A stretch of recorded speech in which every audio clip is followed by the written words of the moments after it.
à l'heure du germe, où les amis du germe, leur travail, c'est pour mettre fin au règne du ténèbre. Amen. Amen.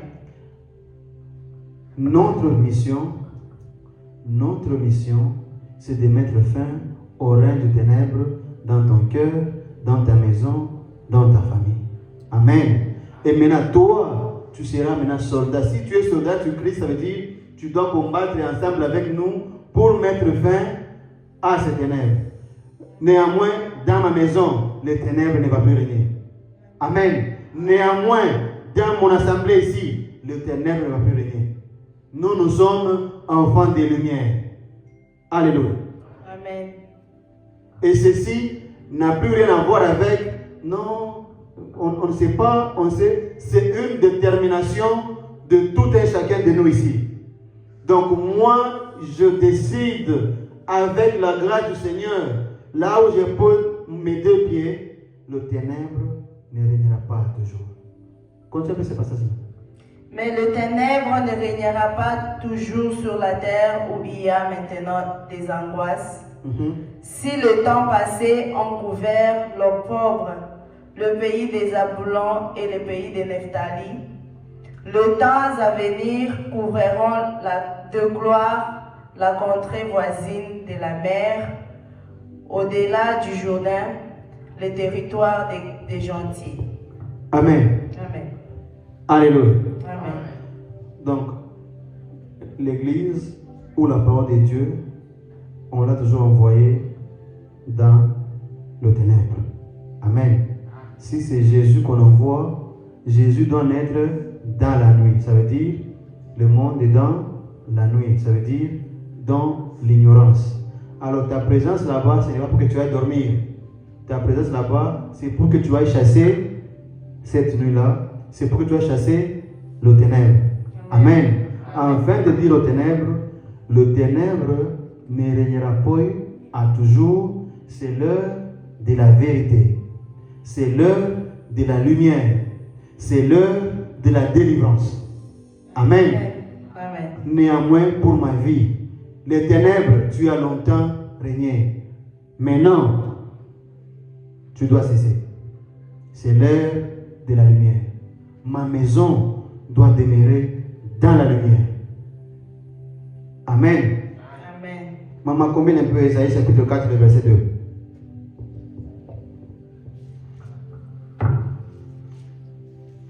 Ésaïe chapitre 4, le verset 2, nous lisons.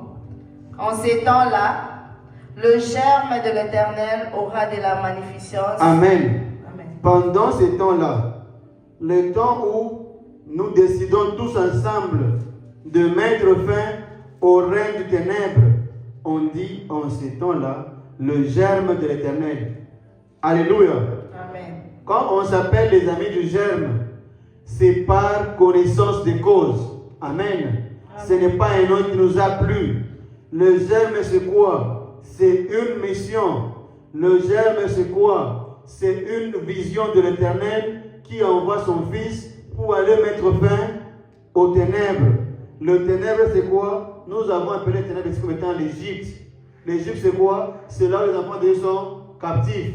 Alors, il faut aller dire à ceux qui sont en Égypte, sortez les ténèbres pour aller retrouver la lumière. La lumière de Dieu, elle est où? Elle est à la montagne. Amen. Amen. La mission des amis du germe, la mission du germe, en ces temps-là, le germe de l'Éternel aura de la magnificence. Qu'est-ce que le germe de l'Éternel fera? Il va venir dans le ténèbre, non pas pour devenir aussi ténèbre, mais lui vient ici pour dire à tous ceux qui sont enfants de Dieu ici, écoutez la parole de l'Éternel, écoutez la voix du Seigneur. Ici, ce n'est pas chez vous. Vous êtes dans le ténèbre. Vous avez longtemps été asservis par les ténèbres. Libérez. Votre maître vous attend. Votre Père vous attend à la montagne de Sion. Amen. À la montagne de Sion, c'est là où l'Éternel envoie la sagesse. C'est là que l'Éternel place la pierre angulaire. Alléluia. Amen.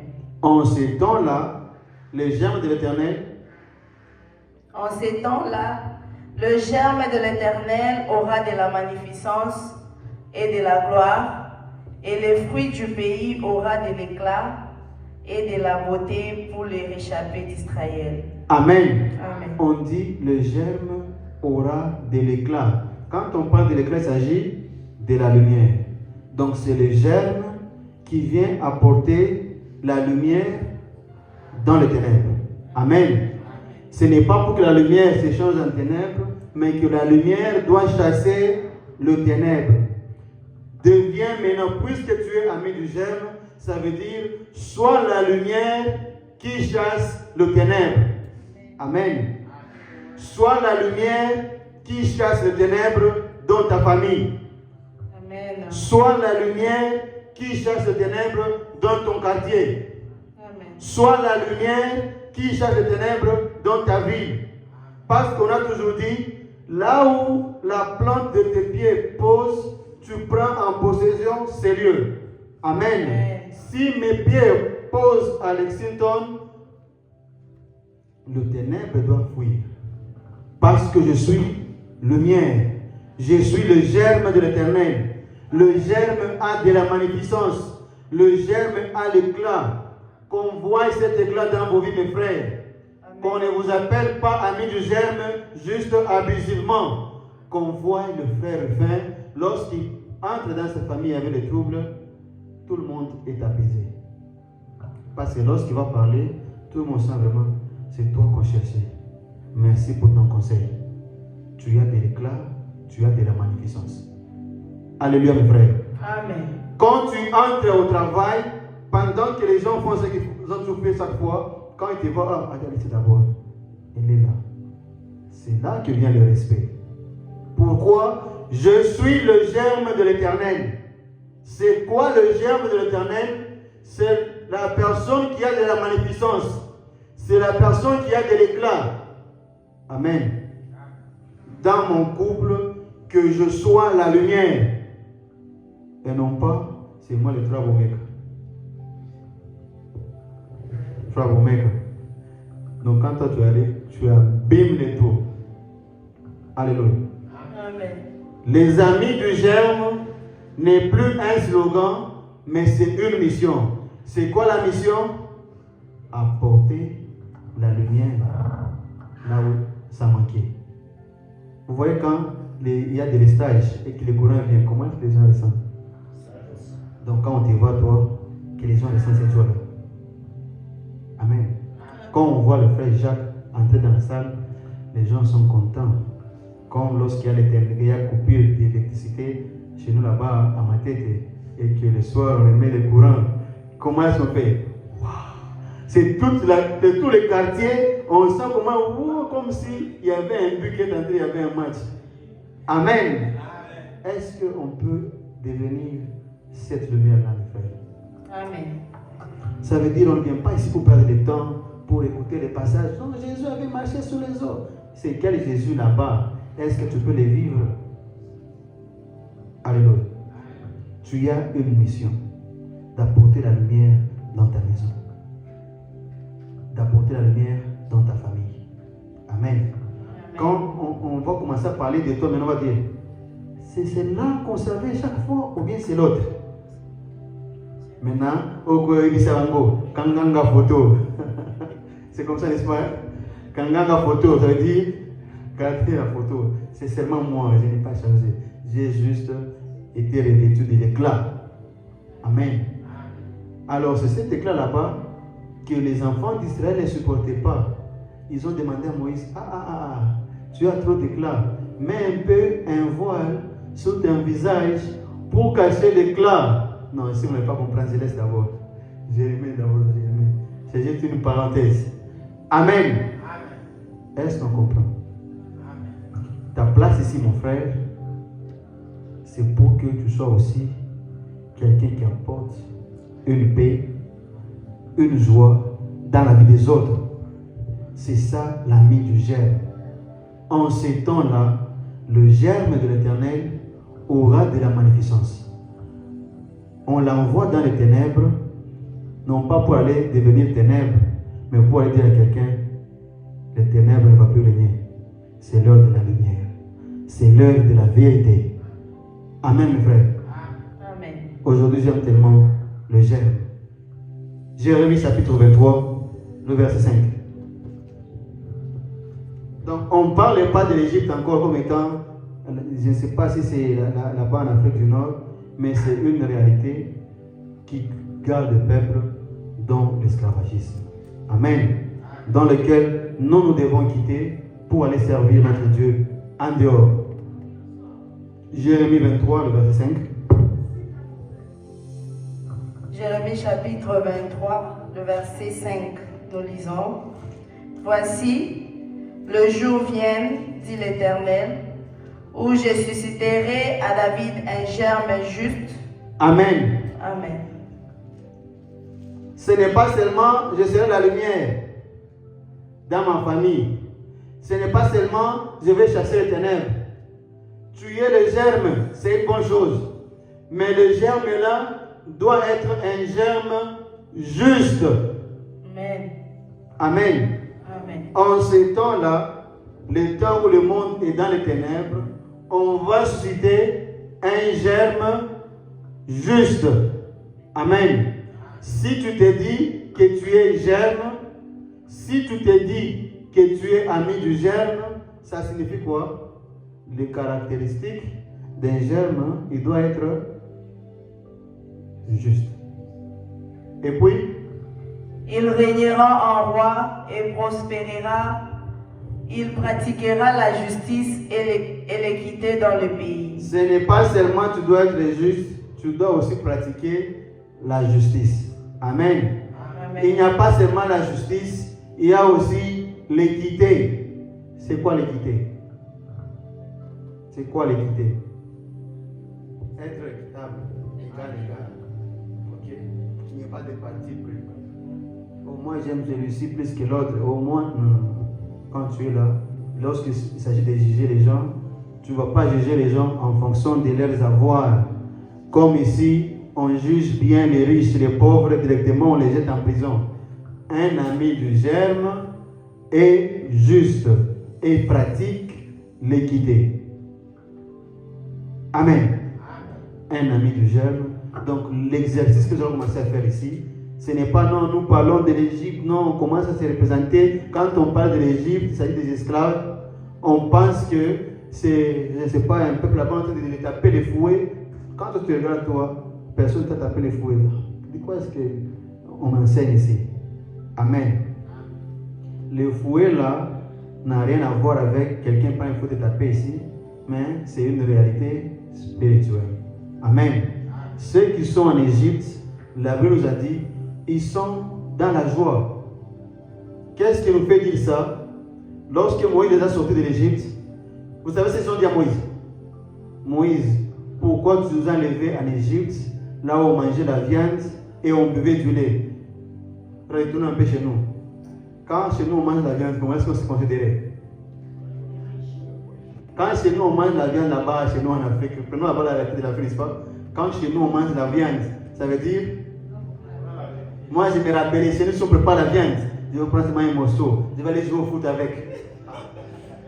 Vous voyez, la main est déjà, la main il y a la poussière, vous voyez, la main toute blanche avec la sauce qui tombe comme ça. Juste qu'il faut que les amis sentent. Amen. Qu'est-ce qu'il faut que nos amis sentent que non? Chez nous, aujourd'hui, on a mangé la viande. Donc, parce que nous, chez nous là-bas, la viande, c'est vraiment une bonne année au Noël. Donc, si vraiment au courant de la semaine comme ça, on sort de l'école, hey, petit frère, aujourd'hui qu'on est, bois. Vous voyez? Alors, si les enfants d'Israël ont dit à Moïse qu'on mangeait la viande en Égypte, ils souffraient et ils étaient en paix. Non, tu n'as pas compris. S'ils ont dit à Moïse, pourquoi tu nous as quittés en Égypte, là où on mangeait la viande, ça signifie que les enfants d'Israël en Égypte, ils souffraient. Maintenant, qu'est-ce qu'on peut comprendre? C'est quoi l'Égypte? Voilà pourquoi on a dit là-bas, dans les églises à l'extérieur, on vous endormait en disant, en Égypte, c'est lorsque la souffrance, tu n'as rien. Non. les Écritures nous révèlent que les enfants d'Israël en Égypte, ils étaient bien. C'est cette bonté-là qui est l'esclavagisme. Quand on se réjouit du monde, amen, ça veut dire quoi? C'est quelqu'un qui vit normalement, c'est quelqu'un qui mange bien, c'est quelqu'un qui dort bien, pensant que c'est ça la vie. Amen. Amen. Alors que c'est ça même qui te tient esclave.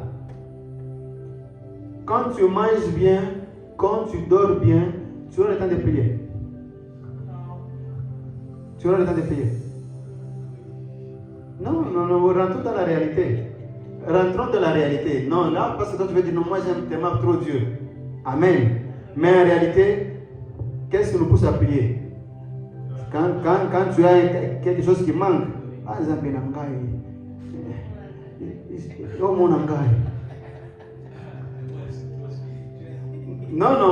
non, ça c'est une grâce pour toi, n'est-ce pas? Ça c'est une grâce pour toi. Mais prenons la généralité. Dans la plupart des cas, quand quelqu'un n'a rien dans le cœur, même pour prier, merci Jésus, c'est fini. Mais la personne qui connaît que ma maison est en train de brûler, va sauter ici. Moi j'aime cet exemple-là quand on parle non, comme les filles prient. Quand ils ont 20 ans, plus comme ça. Mais quand il a maintenant 45 ans, on ne va pas encore marier. Seigneur Jésus. Pourquoi? La souffrance a frappé. Maintenant, qui est l'Égypte, c'est celui qui est dans la sûreté. Il n'a plus à se soucier de Dieu. Ok? Amen. Amen. C'est alors, on va maintenant dire, l'Égypte, c'est la vie charnelle. C'est la personne qui se confie dans la chair. C'est la personne qui trouve sa suffisance dans la chair.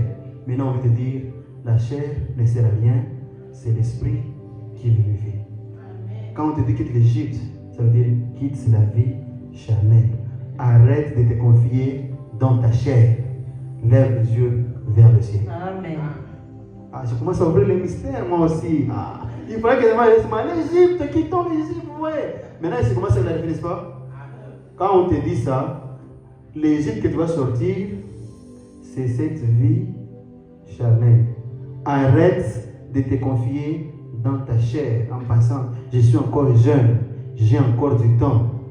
Rachetons le temps, car les jours sont mauvais. Amen. Arrête la chair. Demain après-demain, ça peut mourir. Tu peux tomber malade. Toute la chair qui est sur ton corps part.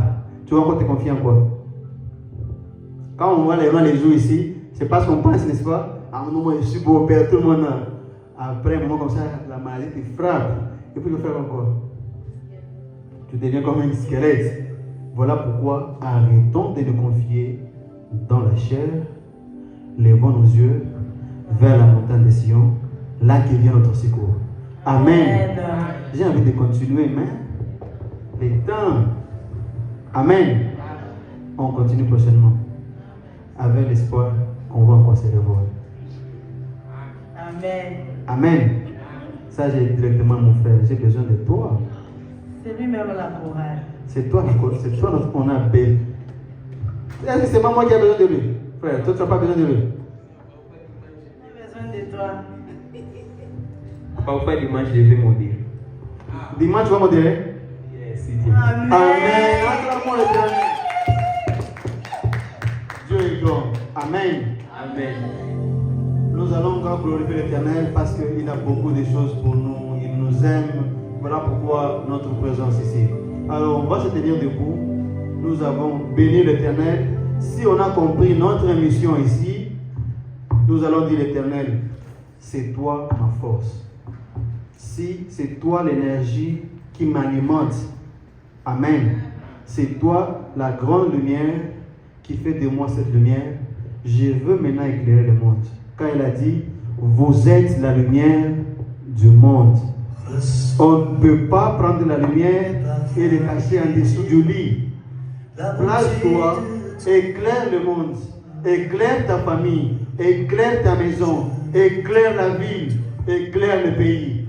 Enfin qu'au travers de toi, qu'un homme, qu'une femme reconnaissent que Jésus est Dieu et qu'ils le suivent aussi. Amen. Amen. Amen. jour à donner tout l'amour que tes yeux n'ont pas su te montrer. Je veux n'être que toi. Jésus, je t'aime. Rien n'est plus beau que ton nom. Rien n'est plus saint que le sang Dieu t'adore. Je veux n'être qu'à toi. Jésus, mon roi. Je ne veux rien que vouloir te louer, adorer ton Saint-Nom et ta fidélité. Je veux n'être qu'à toi. Jésus, je t'aime. Je veux continuer d'aller à ta voix, les pensées de ton cœur dans le cœur de tes doigts. Je veux n'être que toi. Pour éclairer le monde, tu dois appartenir à Jésus, mon frère. Pour éclairer ta maison, tu dois décider à appartenir à notre Dieu. Rien n'est plus beau que notre Dieu, mon frère.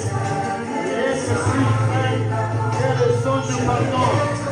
Nous voulons appartenir à notre Dieu.